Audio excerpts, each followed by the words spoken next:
annihilator. For me, this is easy. I have the belief, I have the desire. I'm the greatest fighter since the conception of God. My trademark was my speed, but I can do it all. The difference in you and me, happy my death by die doing this. A man for man, nobody can match me.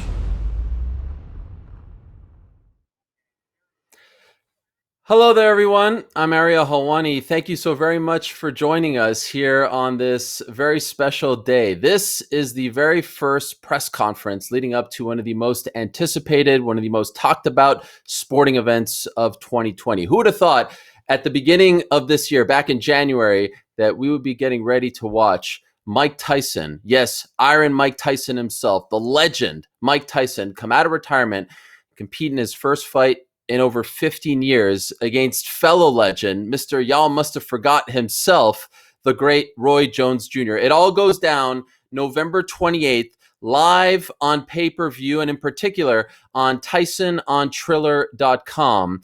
And you'll be able to watch it all over the world. It's a 4-fight main card beginning at 9 p.m. Eastern, and it's something for everyone on this card. Of course, you have the two legends, Mike Tyson and Roy Jones Jr., going toe-to-toe in a heavyweight fight, 8 rounds, 2 minutes each, an exhibition bout that will be scored by the WBC, no headgear, 12-ounce gloves. They will be going toe-to-toe to determine who is the baddest man of all time. Also, in Cruiserweight action, in the co-main event, we have YouTube sensation, the 1-0 Jake Paul, going up against Nate Robinson. Yes, that Nate Robinson, formerly of the NBA, the 3-time slam dunk champion, making his boxing debut. They'll be going toe-to-toe in Cruiserweight action. In light heavyweight action, we'll have Badu Jack the Ripper, going up against Blake Mckernan. And kicking off the main card will be Cruiserweights Vidal Riley and Rashad Coulter, the former UFC fighter. So like I said, something for everyone on this card. And on this press conference, we will be talking to all 8 competitors on the main card. They will all be joining us from different locations. We'll be joined by the media who will be able to ask questions. Usually I'm the one asking questions. I'll do a little of that as well. But this is all about the media, and fans will be able to ask questions as well. So this is going to be a great time. And I know it's debate season. We've seen some crazy debates as of late. I'll be keeping law and order here, so things won't get too crazy. Actually, I'm just joking. Things are going to get crazy here. So strap on your seatbelt. All right, let's get things rolling here. Let's go. First up, let's talk about Vidal Riley and Rashad Coulter. They're kind enough to join us right now. This is a lot of fun. This is very exciting. Both men right there in front of you. And I'm going to kick things off here for a couple minutes, and then we'll go to the media. First off, guys, and Rashad, I'll start with you. I've had the pleasure of covering your MMA career. Of course, remember your time in the UFC. I know you have one boxing fight on your record. That was 5 years ago. Why are you making the transition now from mixed martial arts to boxing? I just want to say thank you, man. Thanks for having me on the show. It's always a pleasure talking to you, Ariel. And thanks to Triller, thanks to Mike Tyson and Roy Jones Jr. for allowing me to be on the card with them. I mean, boxing is something that I've always loved, man. I grew up watching Mike Tyson. I love Mike Tyson. It's not that I haven't fought in so long. I've always boxed. And if it was up to me, I would have more boxing matches, but I don't. But I'm not crossing over. I've been doing boxing. This is just so happened to be my first fight in boxing in a few years. Okay, and I'm looking forward to it. Now, Vidal, for you, some fans of yours and fans of the fight game will recognize you as the trainer for the very popular KSI. You've been by his side, but I feel like people are disrespecting your skills, my man. You have a very extensive boxing resume. So for those that may not know, or for those that just think that you're, the guy who trains KSI, let the people know where you've been in the boxing world. Well, thanks for having me, Ariel. Let me get into this. It's gonna take a little while, but no, I've been boxing since I was 2 years old. I won my first national title at 11 years old, continued to win more, so I ended up winning 8 national titles, representing Team GB, captain the England team, went to the Youth Olympics, European medalist, World Championship competitor twice. So yeah, I've had my fair share of boxing in my life, and meeting JJ KSI, as you referred to him, was a way of propelling me into public eye. But the work's been done behind the scenes for a long time. Okay, great stuff there, and I appreciate you letting us know. In the words of Roy Jones, you almost forgot you actually have your own career. You're not just a trainer. So, all right, let's go to the media now, and I'll call upon Josh Evanoff first of Courtside Sound Off. You have the first question, Josh. Thanks, Ariel. I have a question for Vidal, and I also have a question for Rashad. For Vidal first, you signed to Floyd Mayweather and the Money Team last year, and my first kind of question is, how essential has it been being with fighters of that caliber, being with somebody like Floyd and Jeff Mayweather, and building upon your already amazing background? How essential has that been for you working with a team of that caliber? That's been great. That's been literally what I needed. I don't feel out of place. The reason why I'm signed to is because I'm destined to go into the same place. Working with people who have that attitude and their ceiling is so high, it makes you want to fulfill those expectations. So working with Jeff, my new coach, Otis Pimpleton, these are people that have been around world champions, been around the highest level for a long time. So when I'm in the ring with them, when I'm training with them, I'm just soaking up all the knowledge that I've already had from the past, combining it, and you'll see how far it goes. Okay, awesome. And then for Rashad, you brought up how boxing was kind of your thing and how you have a background in that. Now, you mentioned how you haven't fought for a couple of years. Was it a bit of a surprise to you to get that call to fight on the undercard of a Mike Tyson, Roy Jones fight against somebody of, high stature and high caliber like Vidal is? No, man, it wasn't a surprise to me. Man, I'm blessed and I'm highly favored, man. So it didn't surprise me that a door was open on a card of this magnitude. But man, listen, I hear that he's been around for a long time and he's, he knows boxing. He grew up boxing. I'm just grateful that they gave me the opportunity to even step in there on a card like this. And the truth of the matter is, the only reason why they're giving me the opportunity is because they think it's going to be an easy fight. But I'm okay with that. And like I said, I do appreciate Vidal. I appreciate Mike Tyson and Roy Jones for even giving me the opportunity to display my skills on such a high magnitude card. Josh, thank you very much for the questions. Before we get to our next question, I just have to ask you, Vidal, do you agree with what Rashad just said? Do you feel like this is an easy fight for you? No, I don't think any fight is easy. No, I don't think any fight is easy, but if they end up being easy, then that's just how it goes. I prepare for a tough fight. I always prepare for the highest level of competition, opposition, but that doesn't always happen. So I'm trying to repeat that process throughout my whole career, and I don't see why November 28th should be any different.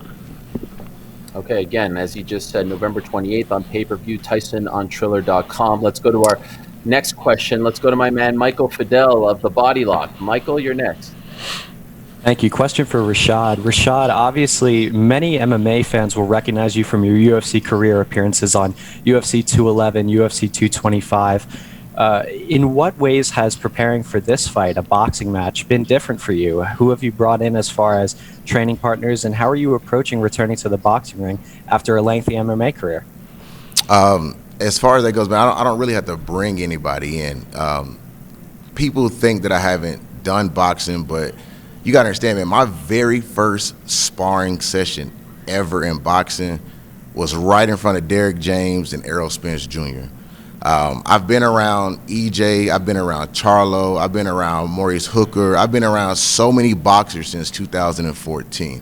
I've sparred like Alex Clarkson, I sparred Adrian Taylor, I sparred Cam Awesome, who has like almost 400 amateur fights. So me seeing Vidal's credentials, it doesn't scare me because I've been in there with guys who have the same credentials, or no disrespect to him, or even greater credentials than he does. So I feel like I'm right at home, man.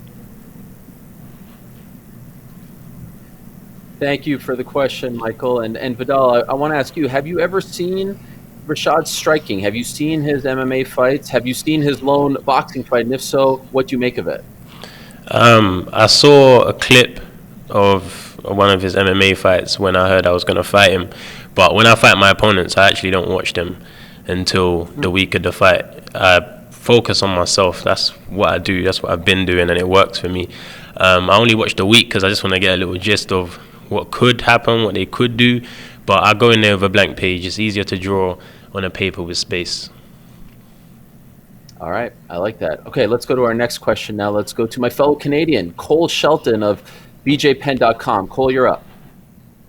All right, thanks, Ariel. Question for both these guys is Vidal, UFC coach KSI. You said you're stopped coaching. What's training camp like now that you aren't having to focus as coach? Because you were coaching a lot of those UK guys at KSI and it's on Gib. Now it's fully focused on your fighting career.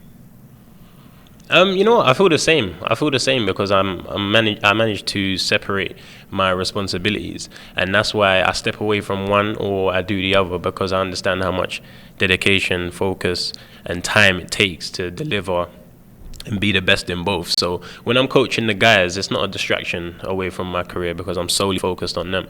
And then once that's done and they're resting and they're doing what they've been doing for years, I go back to what I've been doing for years and the focus remains the same. So no distraction. Obviously, it's not like a background thought, but I feel the same. Mentally, same stuff. And then, Rashad, go ahead. Go ahead, Cole. You kind of brought it up. Do you think you're being brought in here to lose because Vidal Riley signed to the Mayweather team, undefeated?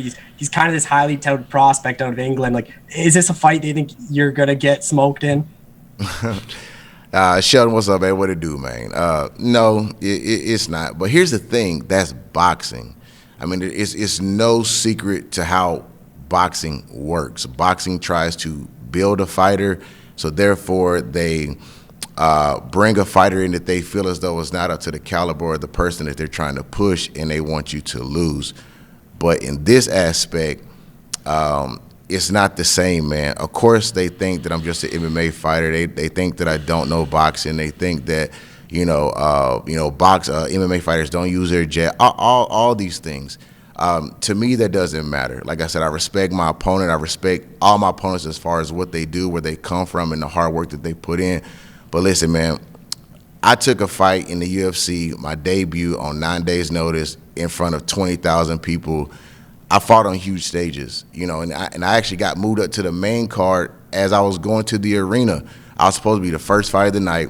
On my way to the arena, they stopped me and said, hey, man, we just moved you up to the main card. So pressure for me, I'm built for pressure, man. Like, I'm built for pressure, and some people are not. But when those lights are on and when I get hit, everybody's credentials is going to go out the window. It's going to boil down to who got the heart, who wanted more, and I feel as though, man, when people fight me, after they fight me, they feel as though they would never want to fight me again because I'm going to push you to that point to quit. All right, one last question for Vidal and Rashad. Let's go to Harry Davies of SB Nation. Harry, you're up. Hi, Rashad. Hi, Vidal. How you guys doing? My first question is for you, Rashad. Obviously, Yes, you turn 39 next month, and I was just wondering what's next for you after this fight, and if it depends on the outcome, if it goes well, do you stick in boxing, and if not, do you maybe go back to your MMA ventures? Honestly, man, people, you started the question off with you're 39.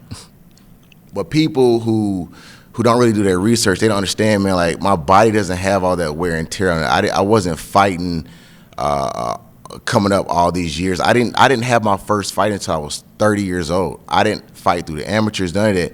And I excelled to the top, to the highest level of the sport within 5 years. So 39 means nothing to me. I'm ready to fight.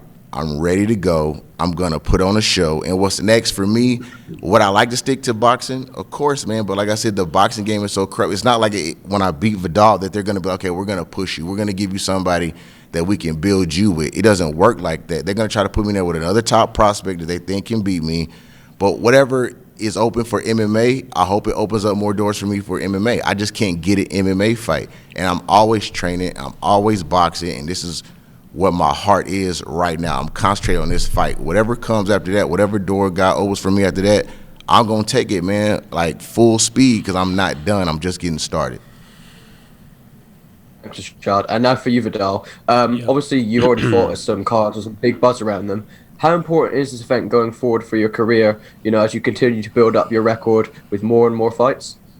Of course, it's extremely important because this is this is major exposure to the traditional boxing world. You know, I've accumulated a great following through another community, through my other ventures.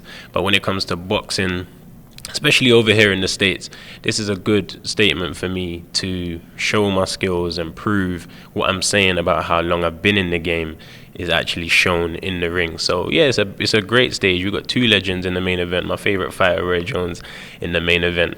And these things are all blessings and all opportunities, and we got to take them when they come, and we got to maximize the opportunity. That's what I'm looking to do.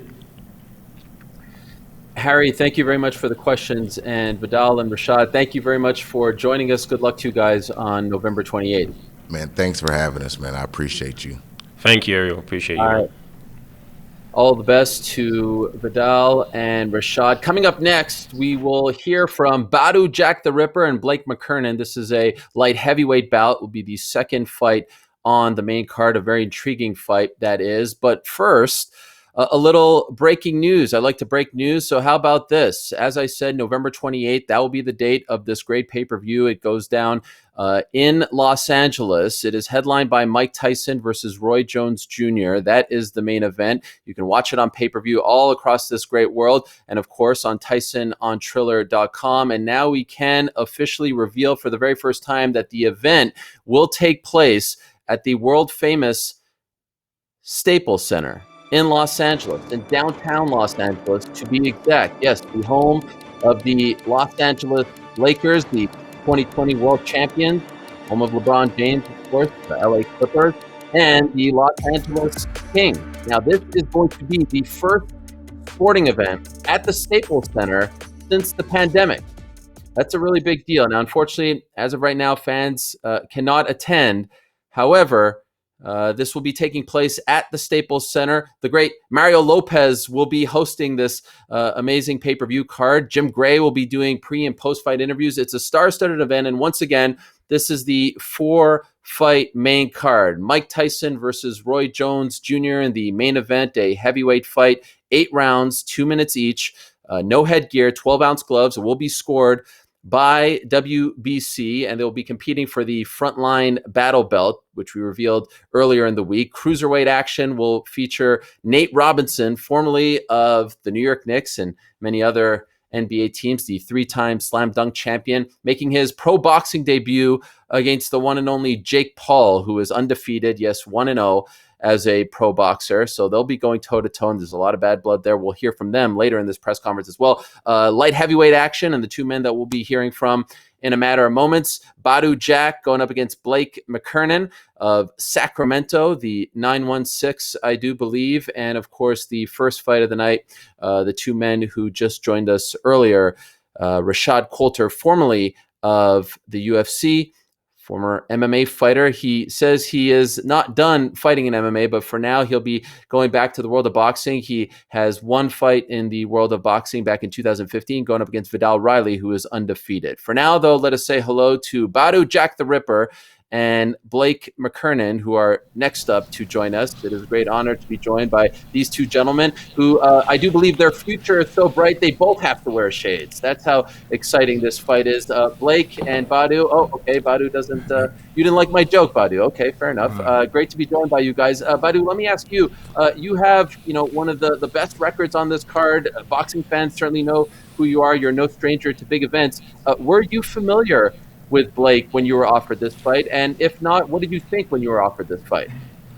No, I'm definitely not familiar with it. Still, I'm not. And, it was supposed to be an exhibition at first. So, I was like, I wasn't really into exhibitions. Then they said, no, it's going to be a real fight. So I guess this is the guy they picked, and, it's just another day at the office. Blake, what do you make of Badou saying that he's still not familiar with you? This fight has obviously been official for quite some time. Still doesn't know who you are. Right. I think that they're definitely overlooking me. I think that they're not looking at me as any type of threat. They're looking at me as probably an easy payday or a walkover fight. And that's something that they definitely shouldn't have done. They're going to learn very quickly that picking me for this fight was the wrong decision. This is a moment and opportunity that I've been being prepared and prepped for my entire life, and I'm ready to seize the moment. I love it. All right, let's go to the media questions now. First up is Donna Corby of MMA Island. Donna, you're up. Hi, first one for Blake. You mentioned there that they're overlooking you and that you're definitely the underdog going into this fight. What does a win against a former champion like Badu Jack do for your career? Well, everybody that follows boxing knows that me beating Badu is going to, traject my career and my life in so many ways that I can't even fathom right now or even put into words. But, above everything, I'm just staying focused like I've always done throughout my entire career. I treat every single fight as if I'm getting ready for a world title fight. And knowing that when I show up on fight night, I'm going to showcase the skills that I need to leave victorious with my hands raised. All right, Donna, thank you very much two for the in your question. last 5. Oh, go ahead, Donna. All right, you got one more. Oh, sorry. Badu, just for you, you're 1-2-2 in your last 5. If you don't get the win, is this kind of do or die for you in your boxing career? If I don't get the win? Do you say that? Yeah. I mean, the last fight was not a loss. The last fight I got robbed, and the fight before that I got headbutted. So that was an injury. So it was kind of hard to fight. But no, I'm looking forward to this fight. This is, to me, this is for charity. This is for my foundation, the Badu Jack Foundation. So this is all the proceeds go to my foundation to help kids, all over the world, to give them a fighting chance in life. And yeah, I'm gonna win this fight and then on to the next one. All right, thank you very much for the questions, Donna. Great stuff there. Let's go to Gabrielle Gonzalez next of H-Side Press. Hey, thank you, Ariel. Question for Badu. You've been part of several traditional type of boxing cards. What is it like to be part of this hybrid event? Not just streaming, but it's also co-headlined by social media stars, kind of like a exhibition crossover between Nate and Jake Paul. Yeah, I mean, this is not a real fight card. I mean, like a normal fight card. It's more of an event, so I get it.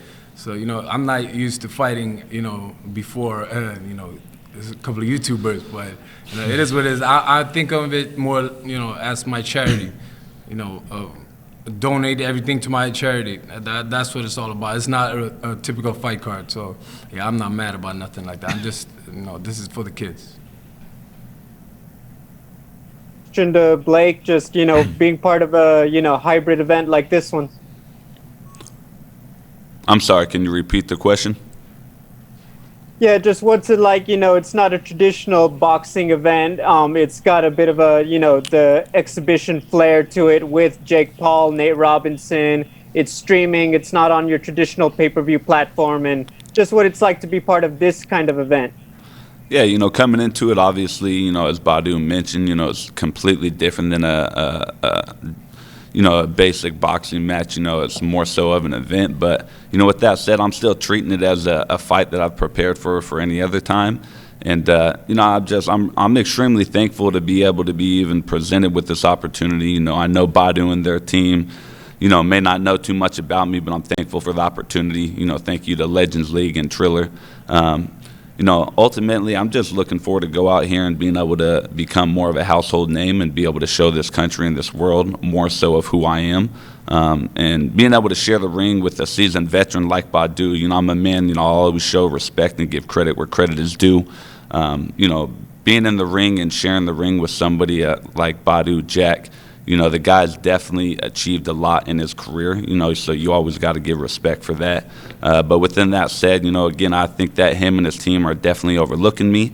And I feel like that's a big mistake because I'm showing up on fight night ready to go, prepped for war and ready for battle. And, I know that when I win this fight and leave victorious, it's definitely going to traject my career in ways that I can't even fathom right now. So, I'm just staying focused on the goal at hand and, staying focused on the things I need to do to be able to leave victorious. All right, next up is my colleague over at ESPN, Eric Woodyard. Eric, you're up. What's up, man? How you doing, Badu? Good. How are you? Hey, man, I was in Chicago for the Anthony Durrell fight, so I saw you in the when you fought there and win the title and stuff like that. And for you, man, just seeing events like this, seeing Mike Tyson, Roy Jones, you was on the undercard of Mayweather when he fought McGregor. What do you think this does for the business of sports? You know, showing that it could be non-traditional ways to have fights and continue to take it to the next level instead of just traditional ways. What do you think this does for boxing to really brand it out? I mean, you know, hopefully we can get some new fans to boxing. You know, this is very different, but you know, like I said, it's for my charity, and you know, it's a big opportunity, and I'm just blessed and thankful for Tyson actually calling us. He called us and asked if we want to be the co-main event for his fight. I didn't even know that he was going to fight. So you know, I'm just thankful.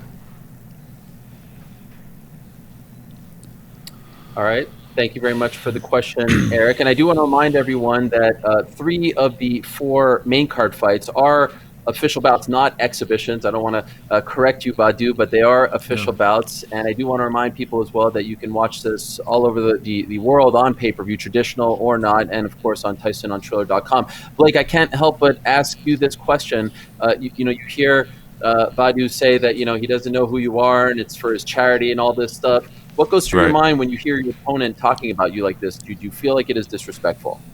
You know, people could take it as that. You know, it's kind of, you know, comical to me. You know, the fact that the #1 rule in boxing in life is you should never underestimate anybody because you never know what anybody's capable of doing, right? In the sport of boxing, you never want to look past the fight that's right in front of you. You know, you should never underestimate any of your opponents because, again, you have no idea their skill set or what they're capable of doing. What I can tell you and promise you is that Badu Jack has never faced or even shared the ring with a man of a caliber like myself. And the reason I say that is I'm a decorated combat vet. I've been this overseas. I've fought in war. I've served my country. I know what it feels like to look death straight in the eyes and to walk away and to survive. I've done it countless times. Staring at Badu Jack across the ring doesn't intimidate me in no way, shape, form, or fashion. I'm showing up, again, prepped for war and ready for battle, ready to showcase the skills that I need to leave victorious. And like I've done every single fight, I'm a man of positive affirmations, a man of God. I speak my greatness into existence.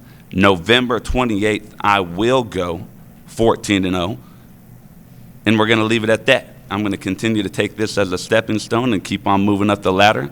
This is destiny, is God and God's plan, man. Badu Jack is just one of the names and the people that are standing in my way right now, and I'm looking forward to sharing the ring with him and doing what I need to leave victorious on November 28th.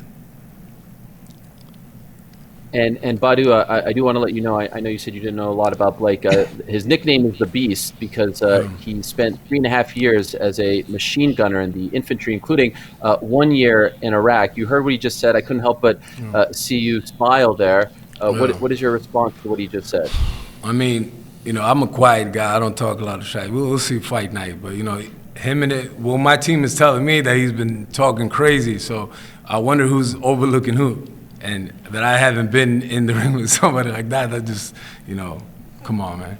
I fought 8 world champions back to back. So I mean, this guy's a club level fighter. So hey, I mean, not to interrupt, but nobody's talking crazy, man. So, I understand that you share the ring with world champions, but this is a different caliber. You know, this is a different caliber, he don't a different level, to man. Be on this stage. We gave him an opportunity, so I mean, you should show a little respect. You know, I definitely got respect for you, man. I commend you on what you've done in and outside of the ring in your career and in your life. You know, the #1 thing that we both share is that we're fathers. At the end of the day, I'm looking forward to sharing the ring with you, putting on one hell of a show.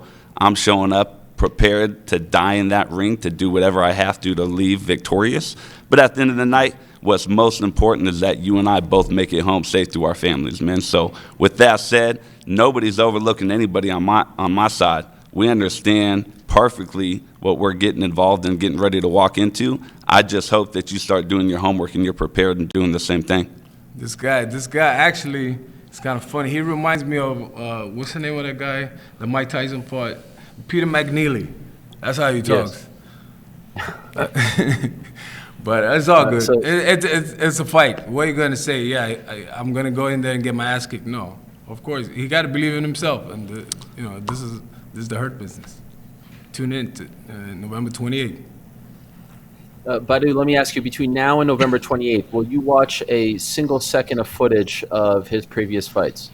His team's already been watching footage of me. They've already been putting tabs on me. Oh, nah, okay. Nah, but not your really. response, Badu? Nah, I don't. I mean, I fought so many guys. I had 150 amateur fights. I fought so many great fighters. So, yeah, I'm not really worried about him. But I respect any man to step in the ring with me. You and me both. Looking forward to sharing the ring with you, Badu, and I'll see you fight night, bro. Club level fighter. I mean, that's the ultimate disrespect there, Blake. Don't deserve to be on the card. I'm assuming this is firing you up. We're less than a month away. Hey, man, I'm over here smiling. It's humorous to me. You know, the fact that, again, he thinks that I'm a club level fighter, it's okay. I understand, I'm 13-0. I'm, ranked top 16 in the country in my weight division. Badu needs to beat me in order to save his career. That's what they need. Even though he has had some very tough fights, he's fought numerous world champions. Again, I give him credit where credit is due. The guy has had a phenomenal career, but he hasn't technically won a fight in 3 years. Him and his team need me to be an easy walkover fight to, in a sense, save his career. I believe that Badu, correct me if I'm wrong, he turns 37 before we fight. In my opinion, looking at his age and his record and how long he's been fighting, Badu's in a sense on a downward trajectory in his career. I'm on an uphill, in my career, and I'm just looking forward to, after winning this fight, seeing where this excels me to.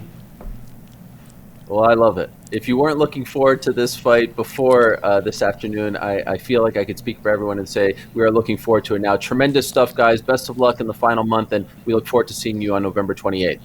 Thank you, brother. All right. Badu Jack the Ripper and the one and only Blake Mckernan. Now, coming up next, Jake Paul and Nate Robinson will have their turn on the mic. Are you having fun yet? Because I sure as heck am. November 28th, pay-per-view, Tyson on Triller. Like I said at the top, something for everyone. A lot of people have been reaching out to me. My guy Daniel Cormier called me today. He said, Nate Robinson is going to be competing in boxing. The 3-time slam dunk champion is going to be stepping into the squared circle. And I said, yes, DC, that is in fact true. It's Nate Robinson versus Jake Paul in the co-main event.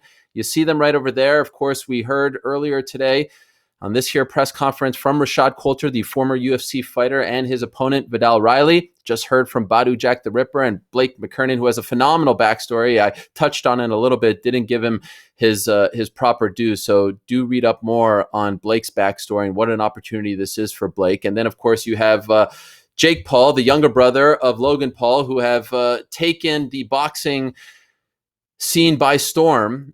He is 1-0 as a pro boxer, and he is going up against Nate Robinson. He has been engaged in a war of words with multiple fighters, the likes of Ryan Garcia to the great Bellator fighter Dylan Dennis, all trying to get their shots at Jake Paul. Ben Askren as well, the former UFC fighter, won championship and Bellator champion. But for now, it is Jake Paul versus Nate Robinson. We will be hearing from them coming up next. But first, I don't know if you know this, but over on the Triller app, there's been a great docuseries that's been airing leading up to the big Mike Tyson versus Roy Jones Jr. fight. Here's a teaser in case you missed it.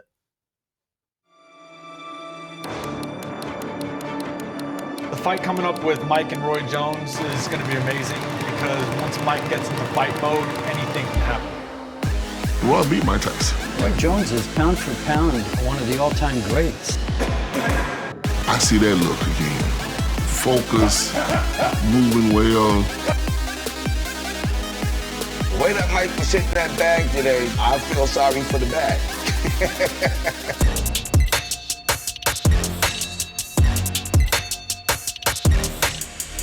On this shirt right here, it says 44. Hey, yo, who wants to be 45? Not the RJ.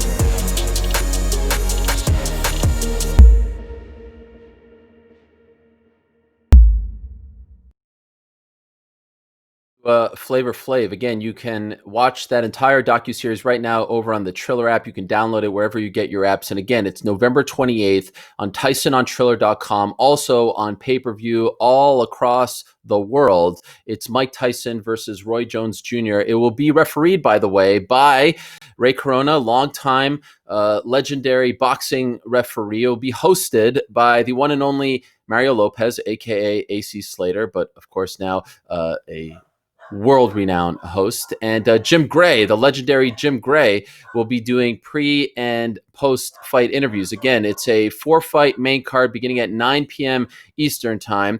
And as we announced earlier here on the press conference, it will be taking place at Staples Center in downtown Los Angeles, the very first sporting event since everything essentially shut down in this country back in March. I do believe the last sporting event to take place at Staples Center was in early March, the first week of March, a hockey game, a NHL game between the Ottawa Senators and the Los Angeles Kings. Of course, Mike Tyson and Roy Jones Jr. will be competing for the WBC Frontline Battle Belt that was revealed earlier this week. That is the main event. But for now, let us go to the two participants in the co-main event, the one and only Jake Paul, the YouTube sensation, who is here joining us, I do believe, via the phone. You see his picture right over there. And the three-time NBA slam dunk champion, the former New York Knick, the former Boston Celtic, the former Chicago Bull. The list goes on and on. The one and only Nate Robinson, who is making his pro boxing debut on November 28th. There is Jake Paul. His hair is joining us. Jake, are you with us right now? What's going on over there? Everyone showed up. Where are you?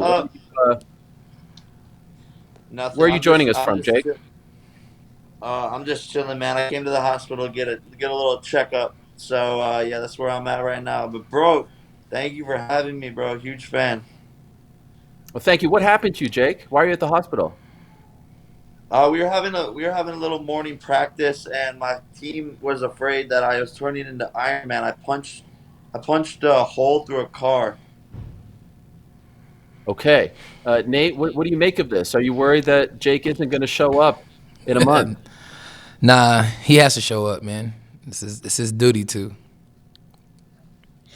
Okay, well, we all look forward to it. Let me ask you, Nate. A lot of people have been asking me, is it really Nate Robinson? Like Nate Robinson, slam dunk Nate, the three-time champ, the former Knick. He's coming to boxing. Could you tell people why you are doing this? Why have you decided to cross over into the world of boxing? I mean, first and foremost, man, I want to just thank God for the opportunity. This is a great opportunity for myself and for my friends and family and everybody from Seattle and Oakland, California. So I just want to prove and show people that I'm one of the greatest athletes to ever walk the earth. I love it. And if anyone's been following you on social media, they'll know that you've been putting in the work. You look tremendous. So, all right, let's go to the media questions now. Jake, hopefully you're still good to go and you'll be able to answer some of these. Corey Erdman of Boxing Scene, my fellow Canadian, up first. Thanks, Ariel. Nate, I wanted to ask, and you brought up, obviously, your athleticism. Having been at the highest level in both basketball and in football, and now going through a professional boxing training camp, can you describe for us what the difference is between being in football shape, in basketball shape, and in pro boxing shape? Oh, man, honestly, man, it's a big difference. Boxing, it's a mental thing. You do a lot of running. It's really physical. Basketball, football, it's a little bit of the same. But for me, shooting, jumpers, and tackling, and guarding guys playing defense is a little bit different than actually getting in the ring, hitting the mitts, and working on your conditioning and working on your mental aspect of the game. Thanks, guys. Corey, thank you very much for the question. Nate, how familiar are you with Jake Paul and maybe his brother as well? They're obviously very big stars. Were you familiar with him when you were offered this fight? His brother, you see his brother on the Disney Channel, Bro, making, you are dumb, making people Nate, laugh. You're dumb. Him You're dumb, on Disney Nate. doing so much stuff, man. So I follow Jake's YouTube, of course. How can you not? Listen, he's already interrupting the interview already. Bro, very you disrespectful. Were the one that started this. Very You're the disrespectful. One that called me out. And for me, it's just gonna be fun to see him November 28th. You're the one that started talking shit on Instagram. Oh so of course you knew who I was. You were saying, "Oh, Jake's never fought a real athlete." Am I lying? Shut Have you? You haven't. No, you haven't. Up. You're fighting only Shut YouTube. up. You and your That brother doesn't only mean fight anything. YouTubers. That's it, bro. So you're gonna fight a real athlete And for who the have you first time in fought? your life. And who have you fought? You fought nobody. Don't worry, I ain't You fight suck. nobody. I fight you. I'm gonna fight you. You I'm gonna suck, beat your man. ass. I'm gonna beat your You're ass boring too. and you suck. I know, man. Just come bring that same energy November You know you're 28th, boring. bro. You know you're Yeah, boring and I'm you know very you boring. suck. That's good. At least you know Very something. boring. 'Cause you sure as hell don't know how to box. You I sure don't. as hell don't know I how to don't. box. And so once you show me November 28th, bro. That's all you I'm got to gonna do. show you. Thank you. That's you. what I'm gonna do, Nate. I'm gonna. That's do what that I'm for you. talking I'm gonna about. show There you. you go. There you go. You asked That a for boy. it. You That a asked boy. for it. I It's did. Christmas. It's Christmas time, and I'm gonna give you everything you asked for because I'm Thank Santa you. Claus, baby. Appreciate Woo! it. Thank you, baby. Appreciate it. All right, guys. We'll go to our next media question. Let's go back to Eric Woodyard of ESPN. Eric, you're up. Hey, what's up, Nate? How you doing, man? I'm good. How you doing, brother? Man, got a chance to catch up with you before, man, a few weeks ago. But two-part question for you. Obviously, you spoke about the mental aspect of, trying to, get into this teams. You used to being a team sport guy. So, training for something where you're the only guy, just kind of talk about that process. And have you ever been this motivated to do something? I hear the trash talk. Just have you ever been this motivated to do something individually like this right now? Nah, man, it's been pretty good. I mean, besides, getting ready for the draft, my younger days, training in the gym, just me and my coach, getting the shots up, preparing myself to be drafted in 05. That was like pretty much the last time. So now getting the opportunity to come in and showcase what I can do and be ready November 28th it's been fun. Thank you, man. Thank you for the question. Jake, by the way, are you a big NBA fan? Were you a fan of Nate's back in the day? Oh, I'm a huge fan. I'm Nate Robinson's #1 fan. I actually got one of his jerseys, and when I ordered it, there was only one left. So I can't believe I'm so lucky to get a Nate Robinson jersey. And every time I wear it out, they say, "Wow, I've never seen one of those before." Yeah. Huge Nate Robinson fan. So cap. Huge Nate Robinson fan. Nate, I asked saw him on for your a picture the other day, and he said no. So apparently, he doesn't take pictures with his fans. I think he's a little bit of an asshole, but it's okay. I'm still a fan. You're a fake fan, bro. It's okay. The problem is I'm going to be bouncing his head off the canvas, and that's the only thing that's going to be dribbling on November 28th, baby. That's all he does is yap. Okay, we'll go to. And by the way, Nate, did you really say no about the picture, or is that not Yes. true? I don't take pictures with fake fans like him. Okay, fair enough. Only my real I'm a fans. real fan, Nate. I bought one of your jerseys, bro. I bought one. Huge Nate Robinson fan, bro. Huge fan. All right, for now, let's go to our next media question. Let's go to Jeremy with Fansided. Jeremy, you're up. Hi, Nate. You had a really nice piece done on you by Eric for ESPN. And you talked about the first time that you stepped in the ring and you started sparring. Can you describe how far you've come from the first time that you stepped in the ring sparring to where you are today as a boxer? Big time, man. Just the progress I've made over the months has been awesome. I think that getting the fight pushed back was a great deal for me. Learning It saved your life, Bubba. Didn't save anything, bro. Don't worry. But it was just more time to focus and get right, honestly, and just really show people, the hard work that I put into this. Come November 28th, it's gonna be a great show. Thank you so much. Thank you very much for the question, Jake. I couldn't help but notice on Nate's Instagram a couple days ago, he said that you've grown up with a silver spoon in your mouth. You don't come from the mud like he come from. He doesn't even know if you know what that means. He What's knows your what response that to is. that?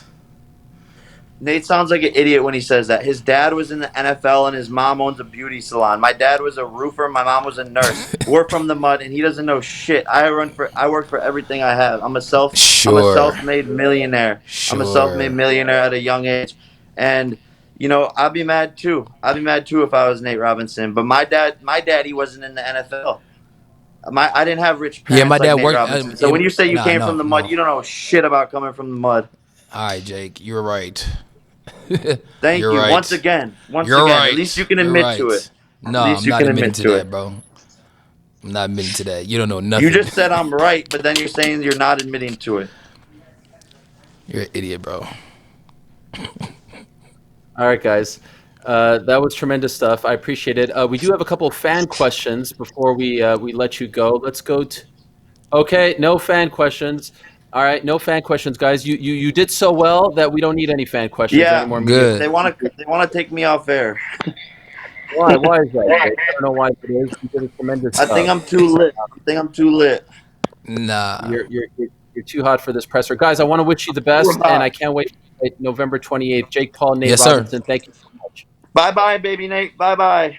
Love you, Ariel. Square. Thank you. Thank you, Jake. There he is, Jake Paul and the one and only Nate Robinson. Coming up next, it is the main event. It is Mike Tyson versus Roy Jones Jr. We'll be hearing from both of these men, Mike Tyson and Roy Jones Jr. Who would have thought earlier this year we'd be talking about these two guys fighting, but they are fighting on November 28th live on pay-per-view, live on TysonOnTriller.com. For more on this matchup, let's throw to my main man, Eric, the hip-hop preacher Thomas, to set it all up.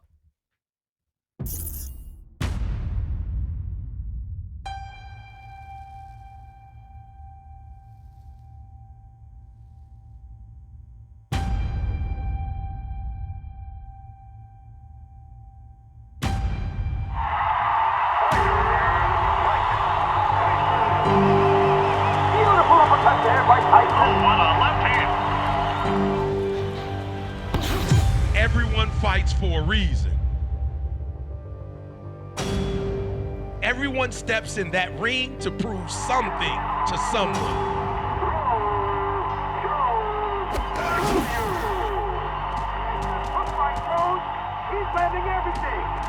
Some fight to show Father Time who's boss. Because they don't know how to back down. Some fight because it's who they are. An incredible performance. Because it drives them.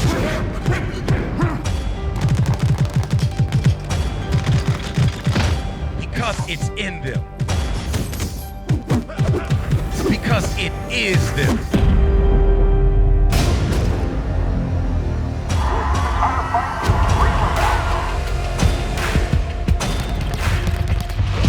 Some fight for glory. Some fight for respect. For pride. For passion. Because they love it. Because they need it.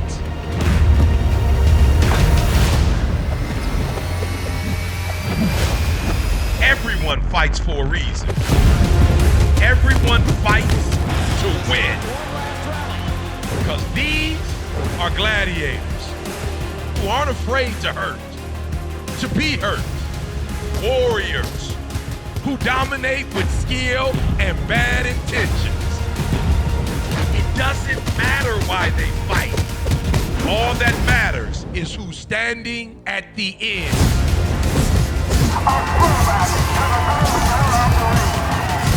Saturday, November 28th, live on pay-per-view. Triller presents Tyson versus Jones. All right, if you don't get goosebumps watching that, I don't know if you have a pulse. Look at this. We've got two of the greatest athletes of all time, two of the greatest boxers of all time, the baddest man on the planet, the one and only Mike Tyson, and Mr. Y'all must have forgot himself, the one and only Roy Jones Jr. Again, they do battle for the very first time on November 28th, live on TysonOnTriller.com. Guys, thank you so much for joining us. This is very exciting stuff and somewhat surreal, if I'm being honest, as a longtime fight fan. Mike, I'll start with you. I think the biggest question that everyone wants to know the answer to is why? Why at 54 years young? Why after you fought over 15 years ago, your last fight? Why are you coming back now? Listen, I just feel magnificent. I've been training. Someone gave me a proposition to come fight. I believe it was Bob Sapp. And at first I said, hey, forget that. I don't want to fight nobody. Then a light bulb went off in my head and said, bing. What kind of rules would he like to fight? And I said, would he box me? I'm the Marcus Queensberry. And then they called me, said yes. and then it went from him to someone else, and then from Shannon Briggs to someone else, and now I know I'm sitting here, I'm fighting Roy. And yes, you are fighting Roy, and he's the biggest name of all those names that you just mentioned. Roy, when you were offered this fight against Mike Tyson, what was your initial reaction? I mean, how can you say at a time when we're going through COVID, we got everything that everybody's faced with adversity right now. So while everybody's faced with adversity, you want to be a person who gives them something to look forward to, right? So when you get the biggest adversity to ever knock on your front door, to ring your phone, how can you say no? November 28th at the Staples Center, downtown Los Angeles. First up, as far as media questions are concerned, let's go to Gene Wang of the Washington Post. Gene, you're up. Yeah. Hey, Mike. So I wanted to ask you about your last fight, which was in Washington. Make sure to subscribe to my YouTube channel, man. It's called Firearms What do you recall from that night? Man. Not so much the fight itself, but kind of the aftermath of that fight. As you were leaving the ring, kind of what was going through your mind at that point, and your future. I was happy to leave the ring, man. I dread even being in the ring at that time. I was fighting this for financial purposes and stuff. I was on a whole different. I was on drugs back then. I was a whole different person back then. You know, I have the desire to do this now and the will to do this now. And that guy that was in Washington D.C., he was just a ghost of me. I'm just ready to do this stuff, and I'm feeling really great. And I don't want to. I want the world to see how great I look.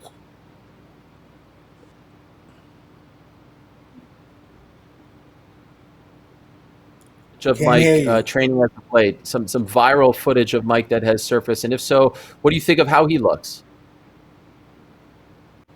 Who, me? Yeah, to you, Roy.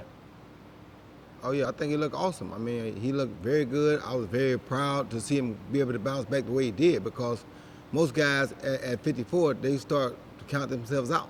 And you got to think about boxing. When I came along at 32 years old, you were considered an old guy. You couldn't box no more. Now to see Mike be able to hit the pads and hit the body bag the way he's doing it, I mean, it's phenomenal. It's crazy. But we're freaks. That's why this is such a big thing. We're two of the most explosive guys to ever touch a boxing ring.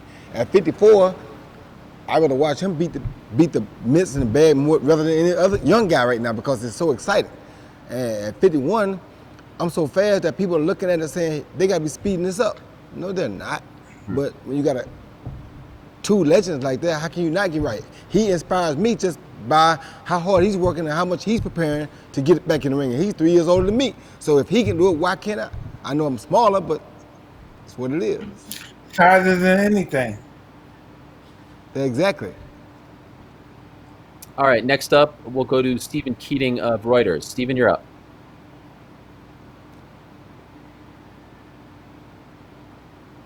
Stephen, are you there?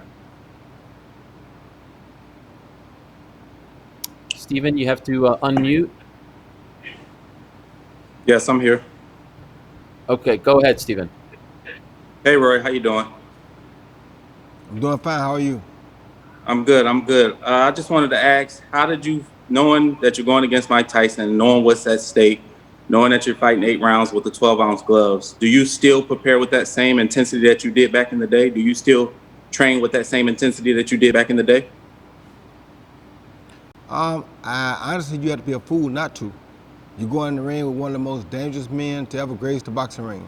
How could you go in there with 12-ounce gloves on, which is only 2 ounces bigger than what you normally fight in? You got on 12-ounce gloves. You know what one of the hardest punches in boxing history, the youngest heavyweight champ of all time, and you're gonna not prepare to your utmost intensity? Are you crazy? It should be even better or higher than your last time or your most intense times were, because this is a bigger situation.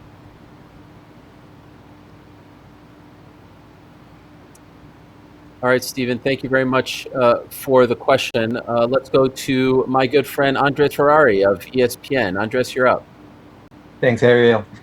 For both of you guys, how do you train for this fight compared to what's the biggest difference for training for this fight than when you were actively fighting in the sport? And are you doing any sparring before you go in the ring? I'll be first. Yes, I look at films of Roy when he's at his best, because that's the guy that I anticipate fighting. I anticipate fighting him at his best. And I'm in the best of shape. And yes, I boxed up to 7 rounds so far, and it keeps improving. And I'm boxing younger guys and hungry guys, and they're ensuring me that from the looks of things, I'm doing very well. So I'm looking really forward to this. And this is going to be something from a. I look at this. We're going to also do this from a charity perspective. So many people are going to benefit from this fight besides the fighters.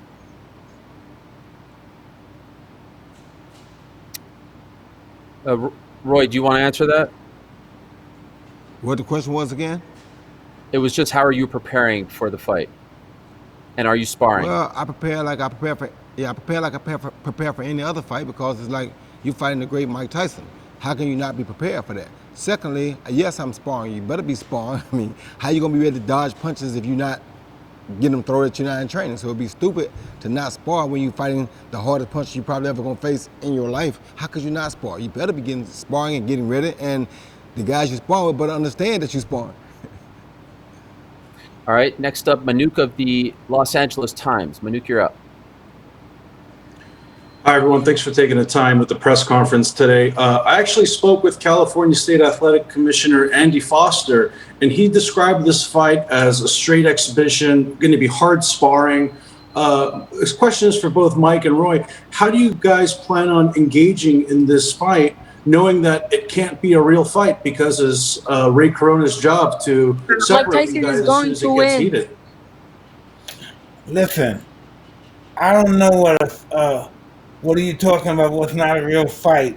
You got Mike Tyson and Roy Jones, and I'm coming to fight, and I hope he's coming to fight, and that's all you need to know.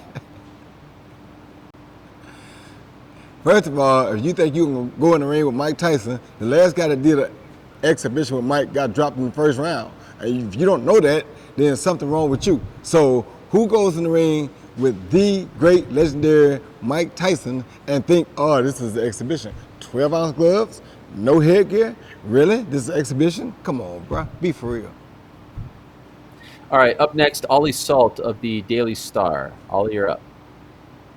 I've got a question for Mike. Mike, given you're obviously considered the puncher in this fight, were you disappointed when it was changed to 2-minute rounds?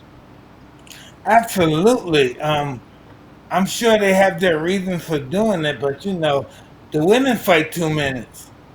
But I have to understand, this is bigger than me. It has the charity exponent, and it's not all about me. So I guess the commissioner has more of an input than I do. So who am I to talk? I'm just happy that we're doing it. How do you feel about that, Roy? That they moved it to 2 minutes? I'm not happy at all. Like he said, I'm not happy at all. That's for women. I kept fighting to the last minute. I'm like, why are we doing 2 minute rounds? I don't understand that. We're not women. We two of the best to ever do it. Why we gotta go 2 minute rounds? I mean, why? If we can't.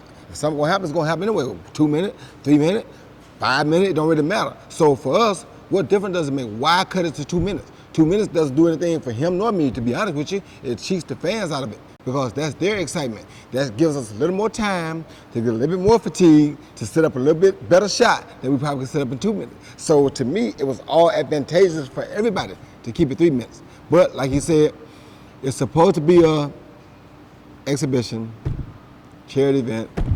Okay.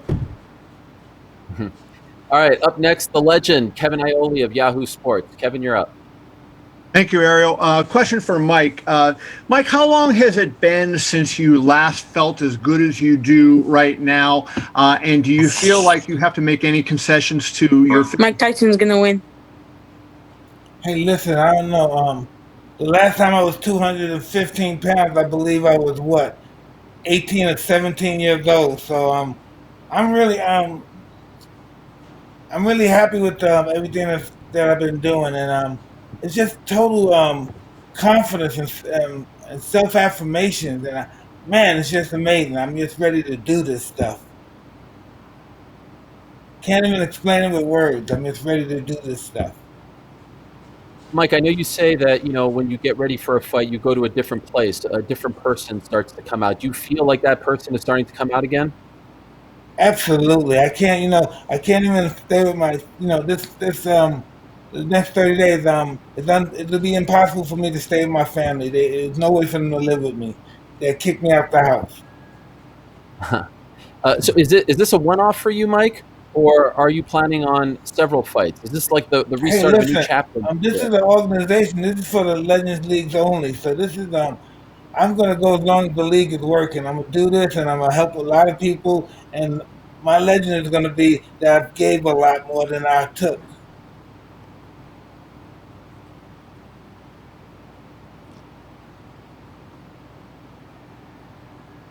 Sorry about that, Roy. What about you? Is this a one and done, or do you plan on continuing to go after this fight? I mean, for me, I used to judge about how I feel that night. I really wasn't planning on going anymore. I thought I was done. But when you get a call from Mike Tyson's team say, hey, Mike want to fight you, that's bucket list material. You feel me? I mean, you can't turn. That's something that everywhere I go in life, the first thing a young kid would ask me, hey, have you ever fought Mike Tyson? And I don't know why they used to always ask me that, but they always, their kids' first question is, have you ever fought Mike Tyson? Now I don't have to say no more. I'm so glad to get this opportunity because now I can say, yes, I did. I sure did. And that will happen. And guess what? Tune in 28, you'll see how it go. Yes, it's November 28th at the Staples Center. Okay, Kelsey McCarson of Heavy and Bleacher Report, you're up. Thanks, Helwani. Mike and Roy, this is actually for both of you guys. Floyd Mayweather had an epic rant about there's too many sanctioning belts, too many sanctioning bodies involved in boxing. So I'm wondering why you two guys, two of the biggest stars in the sport, are involving the WBC in this, and so like why involve them at all, or any of the alphabet organizations? Why is that important? First of all, I don't give a damn what nobody say. It ain't got to do with me. I don't give a damn what none of them say. I do what I do. My business is my business. I don't care what he and nobody else say. This ain't got nothing to do with him. So he stay over there in his lane, do what he do. Let me do what I do. Secondly, when I was fighting, I wasn't like them. I wouldn't have got every belt possible that I could get in my weight class at the time. And Mike did the same thing. We come from the old school. It wasn't no talk about we'll take this. No. We want every belt you got. I don't care what kind of belt it is. It could be the Joe Patty Seafood belt. I want that. I don't care what it was. If you had a belt in my weight class in my prime, I wanted that. So right now, you think you want to see me perform, you put a belt on the line, I'm sorry, but it's like drugs. I just can't say no. You offer me a title, you got me, baby. We got to do it now. So it don't mean nothing to people like him, maybe, but it meant the world to me. And he said it all. It's like drugs. All right, next up, Steven Jorgensen of Sport Build. Steven, you're up. Yeah, thank you very much.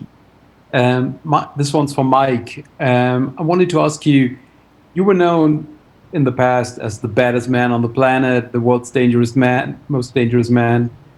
What is Mike Tyson like right now?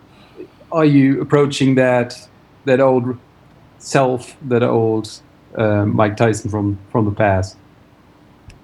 Well, no. Mike Tyson is preparing to meet God eventually. But before he do, he has things that he wants to accomplish. And this exhibition is one of them.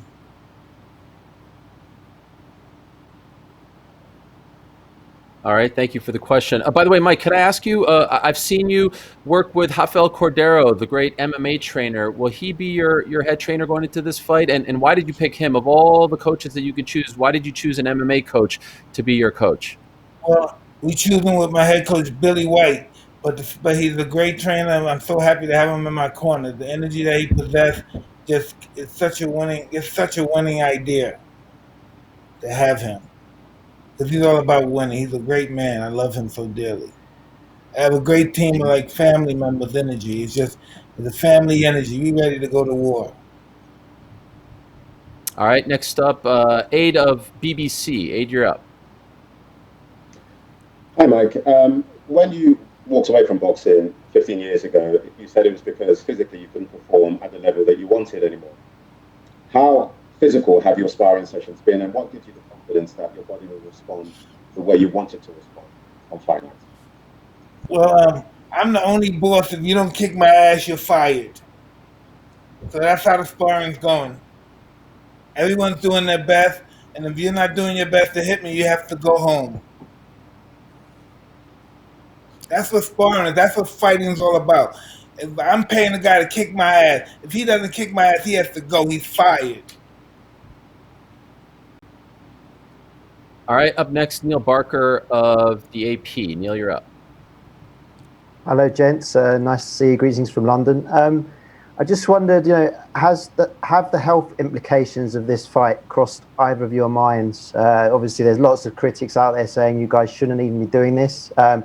What precautions are you taking? How do you feel about it just weeks out now from this showdown? Me and Roy Jones superseded the physical test on all the programs they gave us. So what did that tell you?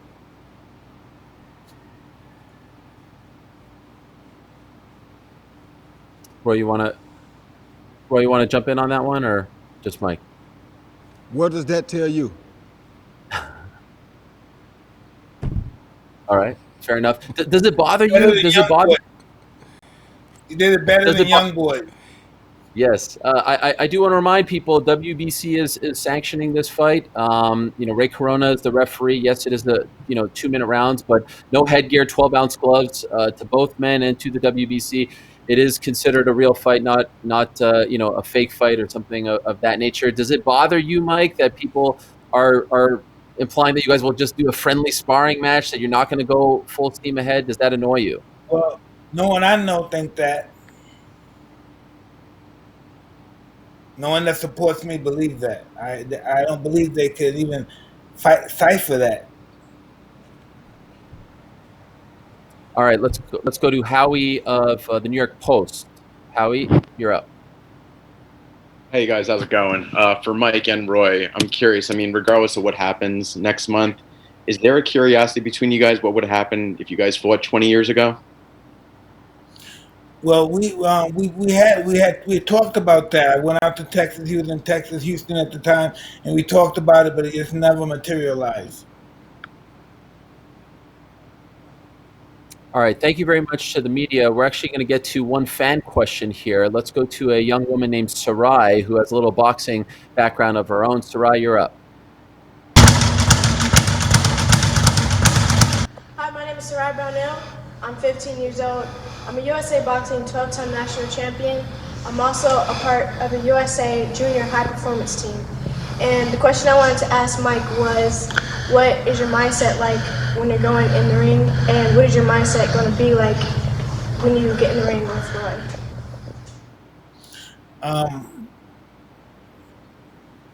My mindset is totally bliss. This is something I've done all my life since I was 13 years old. I'm more evolved now than I've ever been. My objective is to go in there with the best intentions of my life to disable my opponent. And that's just what it is. All right, thank you very much to Sarai, and thank you very much to Mike Tyson and Roy Jones Jr. Guys, again, it is surreal to see you sitting here in front of us. We are less than a month away, November 28th on TysonOnTriller.com, and also all over the world on pay-per-view. It's going down from the Staples Center in downtown Los Angeles. It's a heavyweight fight sanctioned by the WBC, and no headgear, no rules stopping these two from going full force. We will see who the better man is, the 54-year-old Mike Tyson or the 51-year-old Roy Jones Jr. Thank you so much for the time, guys, and best of luck to you in the final month of training. Thank you. All the best. There they are, the one and only Mike Tyson and Roy Jones Jr. Again, November 28th, live on pay-per-view. Tyson versus Jones. Who would have thunk it? But it's going down in less than a month. Also, Jake Paul, Nate Robinson, Blake Mckernan, Badu Jack, and Vidal Riley, and Rashad Coulter. Again, November 28th from the Staples Center, 9 p.m. Eastern. Tyson on Triller.com. Thank you so much to everyone who tuned in. Thank you very much to the media. And, of course, thank you to all the fighters. We'll talk to you soon.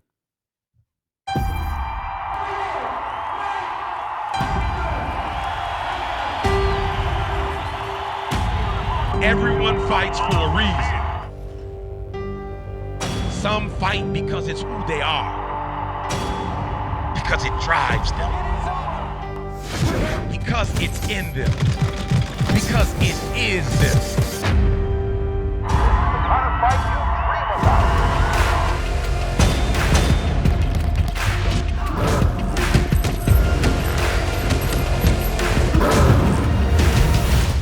Everyone fights for a reason, to win. Because these are gladiators who aren't afraid to hurt, to be hurt. It doesn't matter why they fight. All that matters is who's standing at the end. November 28th, live on pay-per-view, Triller presents Tyson versus Jones.